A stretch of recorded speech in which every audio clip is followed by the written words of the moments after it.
Hello students. स्वागत है आप सभी का हमारे यूट्यूब चैनल OEE एकेडमी में।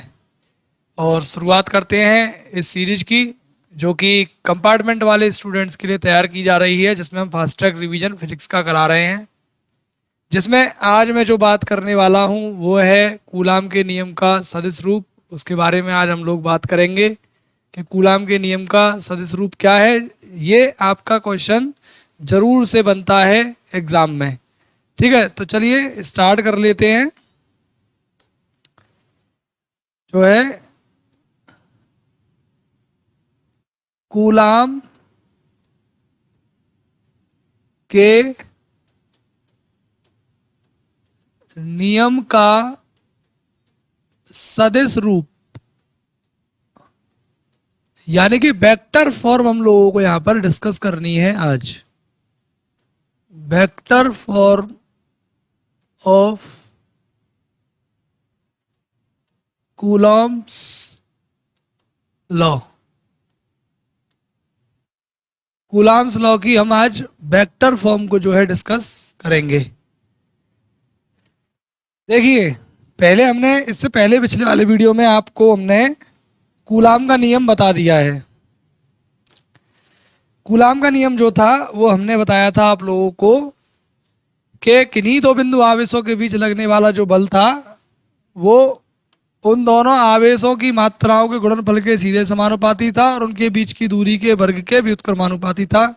यानी कि सीधा सीधा ये इसका सूत्र हुआ करता था F=1/4πε0 Q1 Q2 upon R²। ठीक है ना। तो आज हम बात करने वाले हैं सदिश रूप की। तो देखिए, सदिश रूप होता क्या है। सदिश होता क्या है, सबसे पहले तो हम सदिश के बारे में जाने। तो सदिश जो होता है उसमें दो बातें होती हैं। पर एक तो परिमाण और प्लस दिशा। जिसमें परिमाण और दिशा दोनों होते हैं उसे हम क्या कहते हैं? उसे हम सदिश कहते हैं। क्या कहते हैं? उसे हम सदिश कहते हैं। ठीक है। तो देखिए, अब हम लोगों ने कोई दो बिंदु आवेश माने। ये आपका रेफरेंस फ्रेम है, कार्तीय तल। ठीक है। इसमें मैं कोई दो बिंदु आवेश मान लेता हूं। आपका एक तो Q1 और दूसरा है आपका Q2। ठीक है। और इनके जो स्थिति सदिश हैं, जो इनके स्थिति सदिश हैं वो मैंने मान लिया है। पहले का मान लिया मैंने R1 वेक्टर और दूसरे का मान लिया मैंने R2 वेक्टर। पहले का R1 वेक्टर और दूसरे का R2 वेक्टर। ठीक है। तो अब अगर हम कूलाम का नियम लिखें तो क्या होगा? देखिए, पहली बात क्या कि ये दो आवेश Q1 और Q2 दोनों की जो मूल बिंदु से स्थिति है वो स्थिति सदिश है R1 और R2। ठीक है। Q1 जितना बल इस Q2 पर लगाएगा उतना ही बल Q2 भी Q1 पर लगाएगा। ठीक है। तो इसका अगर मैं परिमाण लिखूं कि Q1 के कारण Q2 पर बल, Q2 पर बल। देखिए, दो स्थिर बिंदु आवेशों के बीच लगने वाला जो बल होता है वो कूलाम के नियम से हम लोग लिखते हैं। और मैंने आपको अभी शुरू में ही बताया था कूलाम का नियम क्या होता है।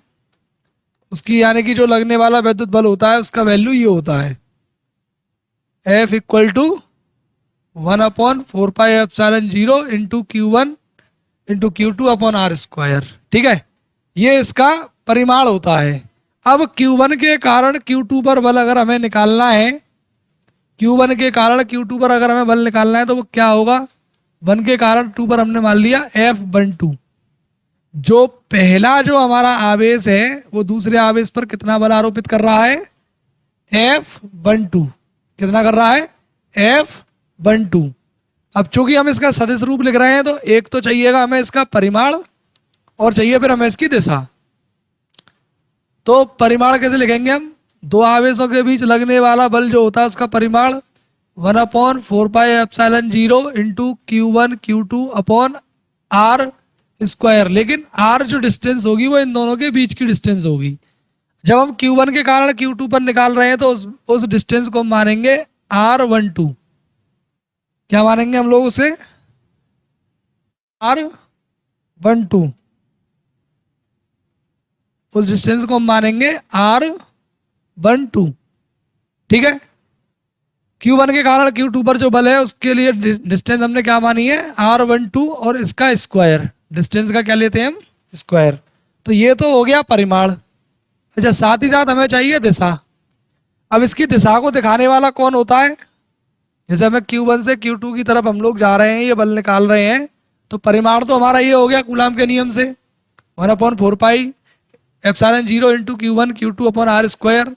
डायरेक्शन को जो दिखाने का काम करता है, जैसे हम ये वेक्टर हमने लिया है Q1 से Q2 की तरफ में, तो इसी की डायरेक्शन को दिखाने के लिए हम लोग लेते हैं क्या? यूनिट वेक्टर, इकाई सदिश।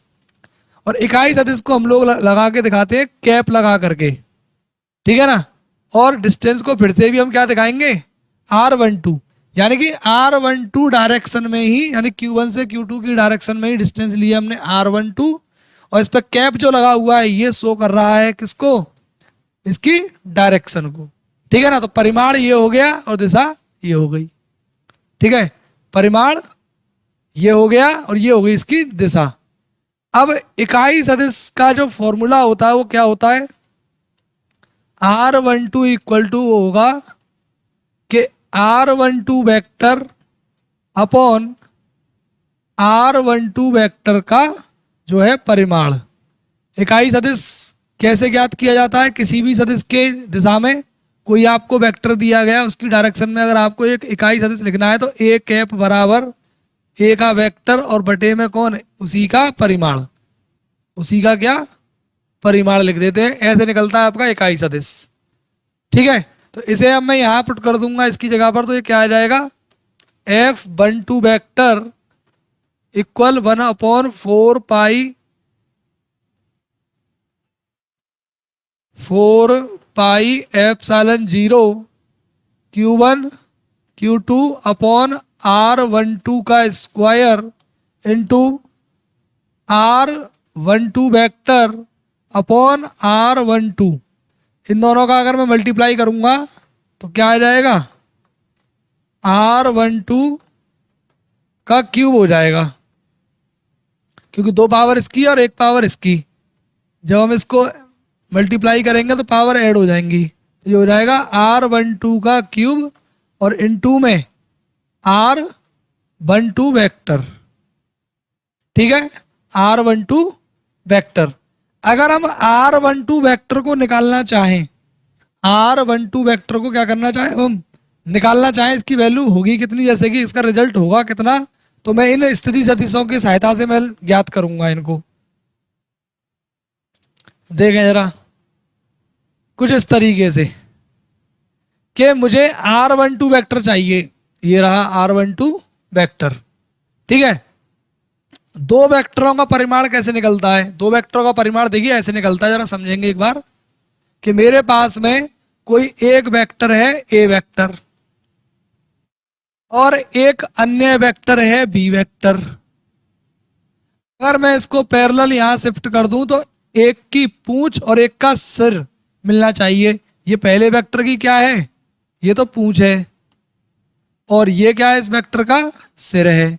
अगर मुझे ये वेक्टर इस वाले वेक्टर के साथ में जोड़ना है, ए वेक्टर के साथ में बी वेक्टर जोड़ना है, तो मैं क्या करूंगा? इस बी वेक्टर को लेके आऊंगा तो ए वेक्टर के सिर की तरफ इसकी पूंछ रखूंगा।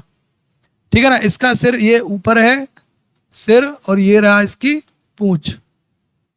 ठीक है। तो इसे मैं इसके ऊपर रख दूंगा। तो ये रहा आपका कौन? B vector. ये कौन है आपका? B vector. ठीक है।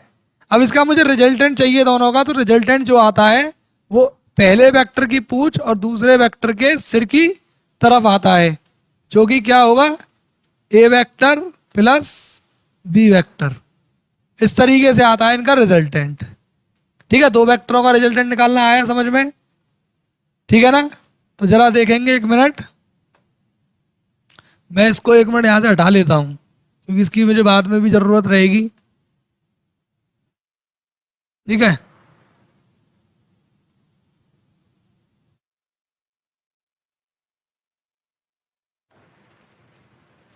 एक बार फिर से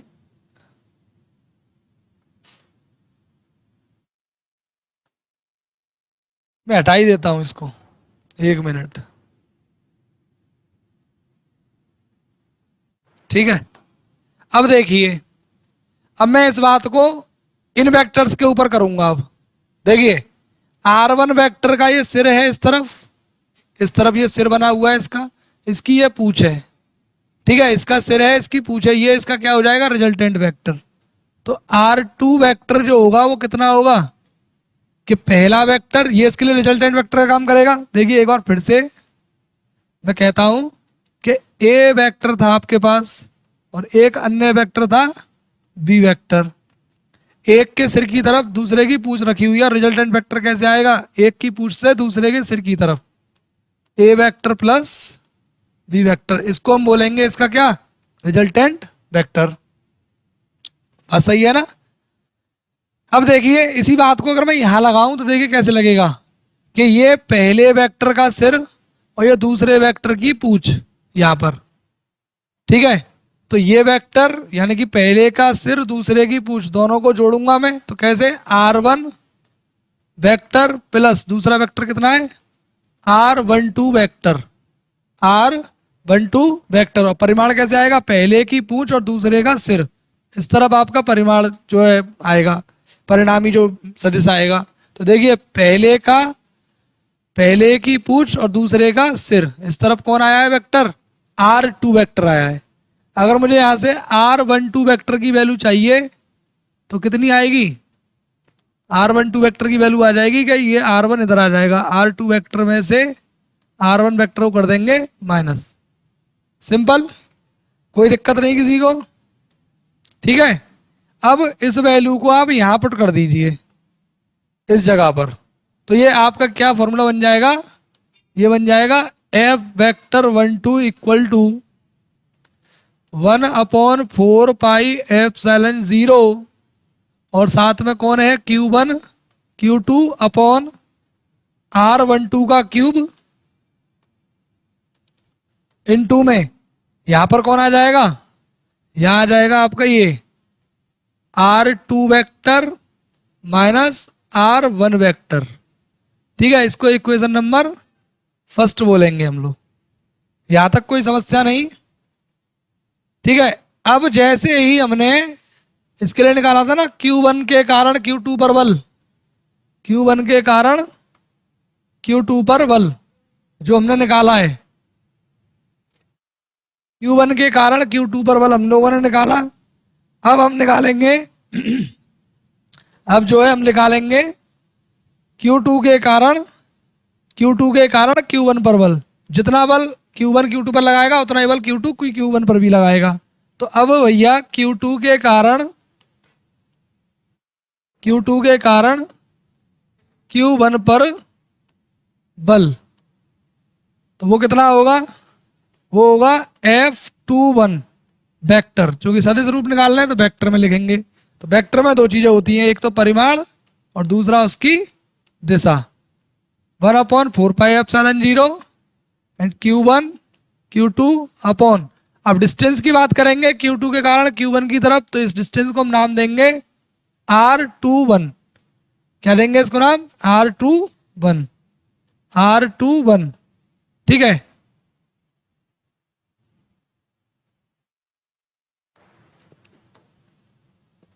R21 Q1 Q2 upon R21।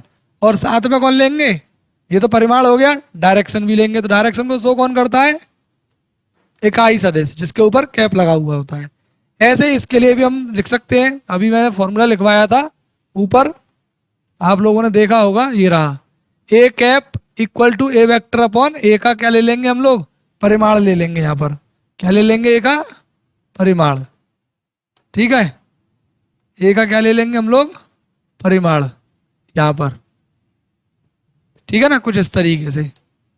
तो ऐसे ही यहां पर भी हम लोग लिख सकते हैं, यहां पर हम लिखेंगे F21 वेक्टर इक्वल में 1/4 pi epsilon 0 Q1 Q2 upon में R21 into R21 vector upon R21, उसी वेक्टर में उसी के परिमाण का क्या कर देते हैं, भाग कर देते हैं, और ये आ जाता है आपका इकाई सदिश। ठीक है, ये बात। तब अब हम फिर से F21 vector equal to 1/4 pi epsilon 0 into Q1 Q2, ये इस पे स्क्वायर भी होता है, डिस्टेंस का जो फॉर्मूला हम लोगों ने पढ़ रखा है कूलाम के नियम का, ये रहा, इसमें स्क्वायर भी होता है आर पर। ठीक है, अब स्क्वायर इस पे है, एक पावर इसकी है, तो कितनी पावर हो जाएंगी इसके ऊपर भी, 3 पावर्स हो जाएंगी। कितनी पावर्स हो जाएंगी इसके ऊपर भी, 3 पावर्स हो जाएंगी। ठीक है, साथ में कौन चल रहा है, R21 वेक्टर। जैसे हमने अभी अभी ये निकाला था हम लोगों ने यहां पर, ये निकाला था ना R2 minus R1, R2 minus R1 ये वेक्टर निकाले थे, R2 vector minus R1 vector कैसे निकाला था, इसी तरीके से अब इसको भी निकालेंगे कि Q2 की डायरेक्शन से किस तरफ जा रहे हैं हम, Q1 की तरफ। तो पहले का सिर, पहले का क्या सिर, और दूसरे की क्या पूंछ, इस तरीके से तो मिलाएंगे इसको हम, इसी तरीके से तो मिलाएंगे। अब समझिए कि पहले वेक्टर का सिर और दूसरे वेक्टर की पूंछ, अब हम जा रहे हैं Q2 से Q1 की तरफ। किस तरफ जा रहे हैं अब हम लोग जा रहे हैं Q2 से Q1 की तरफ। Q2 से किधर जा रहे हैं अब हम लोग, Q1 की तरफ। Q2 से Q1 की तरफ जा रहे हैं, तो इस तरफ डायरेक्शन लग जाएगी, और ये ऑलरेडी डायरेक्शन इस पर लगी हुई है, तो पहले का सिर दूसरे की पूंछ, तो ये रिजल्टेंट वेक्टर हो जाएगा, इसके लिए रिजल्टेंट वेक्टर हो जाएगा R1। तो हम लोग कह सकते हैं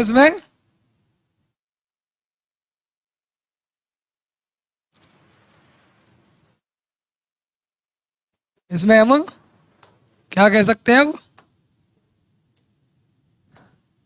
कि इसके लिए जो वैल्यू आएगी वो आएगी, आ जाएगी अब F21 vector equal to 1/4 pi epsilon 0 Q1 Q2 upon में R21 का क्यूब इनटू में यहाँ पर कौन आ जाएगा, इसकी वैल्यू आ रही थी कितनी, R1 vector equal to R2 vector plus R21 vector.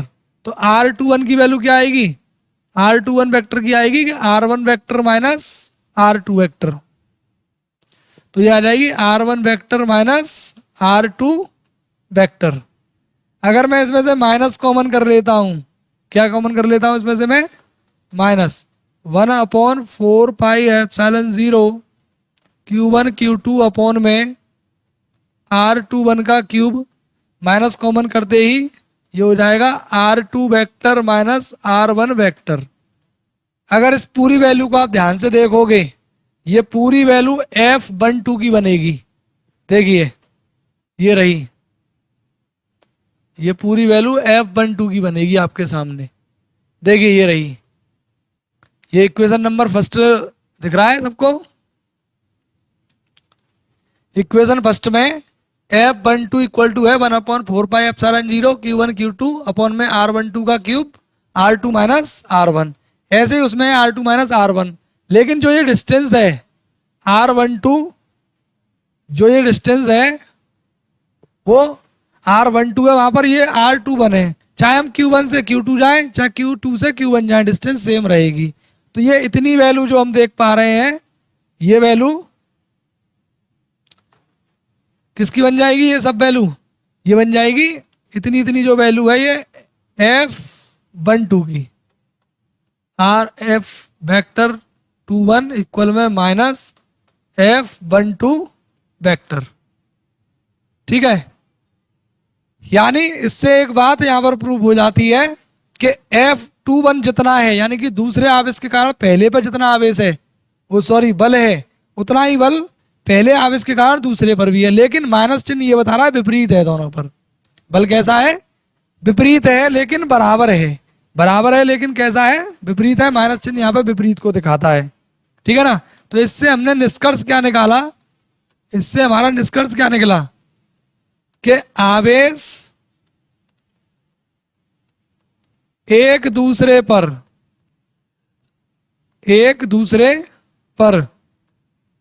समान व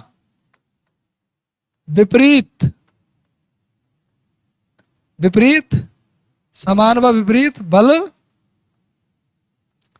लगाते हैं। यानी जितना बल Q1 Q2 पे लगाएगा उतना ही बल Q2 भी Q1 पर लगाएगा। तो ऐसा लग रहा है जैसे कि क्रिया के विपरीत प्रतिक्रिया हो रही है। तो कहा यही जाता है कि जो कूलाम का नियम है, कूलाम का नियम, जैसे भाई Q1 जितना Q2 पे बल लगा रहा है उतना Q2 Q1 पे भी लगा रहा है, यानी क्रिया के विपरीत प्रतिक्रिया हो रही है। ठीक है, क्रिया के विपरीत क्या हो रही है? प्रतिक्रिया हो रही है। तो इसी को हम न्यूटन का तीसरा नियम भी तो कहते हैं, क्रिया प्रतिक्रिया का नियम। तो कूलाम का जो नियम है वो न्यूटन के तीसरे नियम पर आधारित है। कूलाम का नियम न्यूटन के तीसरे नियम पर, किस पर? तीसरे नियम पर आधारित है।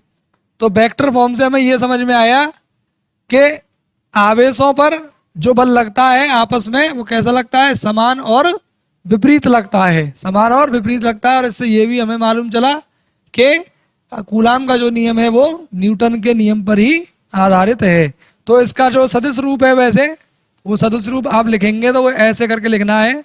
सदिश रूप F वेक्टर बराबर 1/4πε0 Q1 Q2 R³ इंटू में R वेक्टर। ये कूलाम के नियम का क्या है? सदिश रूप। ये कूलाम के नियम का क्या है? सदिश रूप है। किसी को कोई समस्या, कोई दिक्कत? ठीक है ना?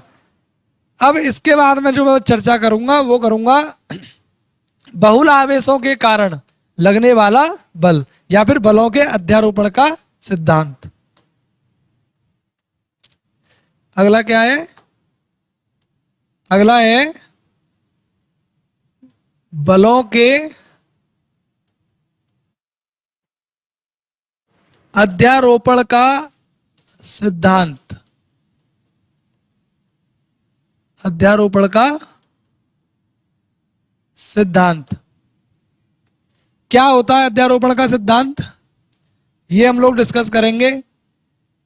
जैसे कि हमारे पास में मान लीजिए कोई आवेश है Q1, ठीक है, और इस पर आवेशों का एक निकाय, जैसे मान लीजिए एक दूसरा आवेश है Q2 जो कि इस Q1 से R1 डिस्टेंस पर है, R1 दूरी पर है। एक अन्य आवेश Q3 जो कि इस आवेश से R2 दूरी पर है। ऐसे ही एक अन्य आवेश Q4 जो कि कितनी डिस्टेंस पर है? R3 डिस्टेंस पर है। इसी तरीके से मैं एज्यूम कर लूं कि इस पर कई सारे आवेश हैं, मान लेते हैं Qn तक। कितने आवेश हैं? Qn। अब ये सबके सब आवेश इस पर बल लगाएंगे, इस आवेश पर क्या लगाएंगे? बल लगाएंगे। तो वो बल कितना होगा? और जो बल आएगा उस बल को ही हम कहते हैं अध्यारोपण का सिद्धांत। ठीक है ना? बहुल आवेशों के कारण आवेश पर लगने वाला बल।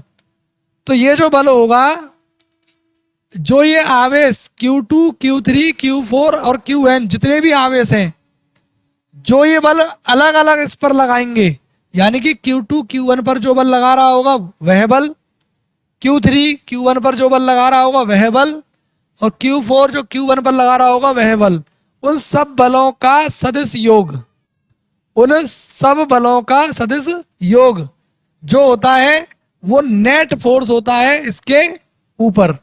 अगर हम इसका नेट फोर्स निकालें कि इस आवेश पर, Q1 आवेश पर कितना नेट फोर्स होगा, तो वो net force Q2 Q3 Q4 और जितने भी आवेश हैं उन सब आवेशों के द्वारा लगाए गए बलों के सदिश योग के बराबर होता है।